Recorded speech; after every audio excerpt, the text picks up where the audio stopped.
എന്താ അന്വേഷിക്കുന്നത്? അൾട്ടിമേറ്റ്ലി ശാന്തിയെ, ആനന്ദത്തെ, സുഖത്തെ, ഇതല്ലേ കൊതിക്കുന്നത്. അതിലെത്തിച്ചേരാൻ 2 മാർഗങ്ങളാവുമ്പോൾ, ഒന്ന് യോഗമാർഗം, നേരെ ശാന്തിയെ പിടിക്കുക, ജ്ഞാനത്തെ പരിപോഷിപ്പിച്ച് അതിലേക്ക് അമർന്നിരിക്കുക. 2, ലോകത്ത്, ഈ അജ്ഞാന നിബിഡമായ ലോകത്ത് വിജ്ഞാനം നേടി ലോകത്ത് ജീവിച്ച് അജ്ഞാനത്തിലേക്ക് ലയിക്കുക. അത് പ്രകൃതിയുടെ വഴി, തന്ത്രമാർഗം.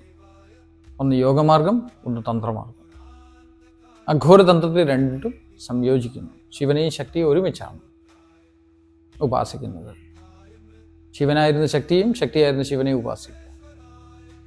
മനസ്സിന് 2 വശവും സമീകരിക്കുക. 2 വശവും ആ യോഗസ്ഥിതിയിൽ, യോഗസ്ഥിതി എന്ന് വെച്ചാൽ ഇക്വിലിബ്രിയം, സമാധി എന്നൊക്കെ വിളിക്കുന്ന ആ തലത്തിലേക്ക് കൊണ്ടുവരിക. ഇതാണല്ലോ ഉദ്ദേശം. അതിന് ഉപയോഗിക്കുന്ന ടെക്നിക് അല്ലെങ്കിൽ ടെക്നോളജിയാണ് തന്ത്രം.